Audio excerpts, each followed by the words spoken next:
chocolate. Inside guys, rice. Memory. Inside memory. For the computer ba?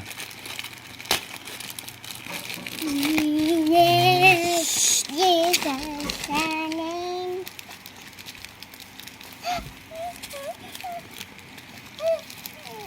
Saan na siya? Puppet! Puppet!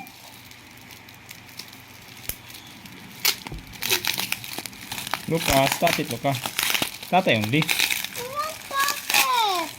Nani, gisa a puppet. Nani, matay. Bro, ni matay. Wait lang, di. Yes, Jesus.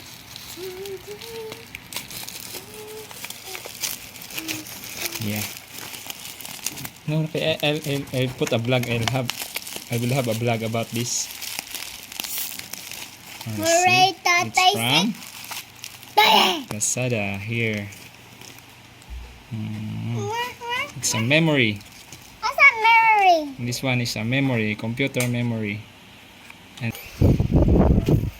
not MacBook but Mac Mini. I will install this 8 gigabytes, 2 sets of 8 gigabytes hard memory, DDR3, and it's still the lowest I think frequency, which is PC1333. I will install this here in this Mac Mini, old Mac Mini version 2011. It's Mac Mini 51 I think, and the original RAM or memory of this Mac Mini computer is on Mac Mini is only 4 gig, and we are trying to upgrade it to 16 gig RAM by purchasing this 2 8 gig memory from Lazada by from Micron, and the brand is Crucial. And okay, let's try to install and see what happened to this Mac Mini. Alright, slides like that, and then you can now open and you can see the existing memory is this 2 memories. It is only 2 gig at 10600, and right now we have this 8 gig memory, and let's try open this one.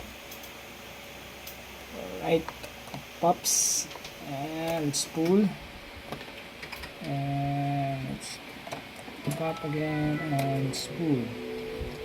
So this is the old memory, APSR brand. It is 2 gig only. Sorry? Now let's install this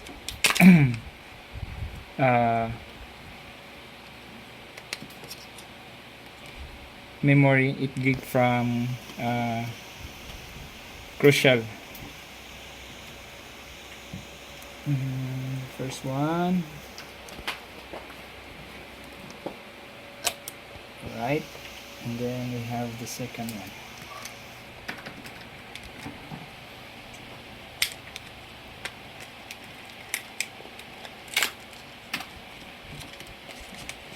Here.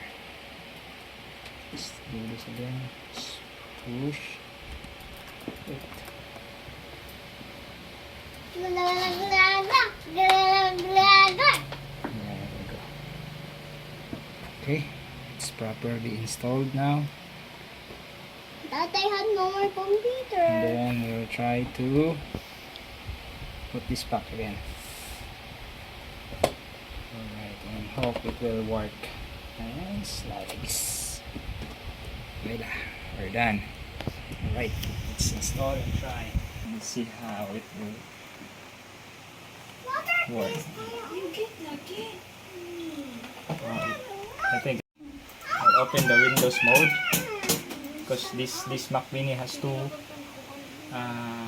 option. Using boot camp, I can boot Mac Mini using the boot camp software, so that I can use Windows in my Mac Mini. And I'm super excited. Let's check. So the memory size of this PC. You see it? You zoom it. You zoom it, zoom. You can see here, it's already 16 gig, so it's successful. So thank you Lazada and the Micron company who delivered this crucial memory. That's it. Thank you. Bye bye.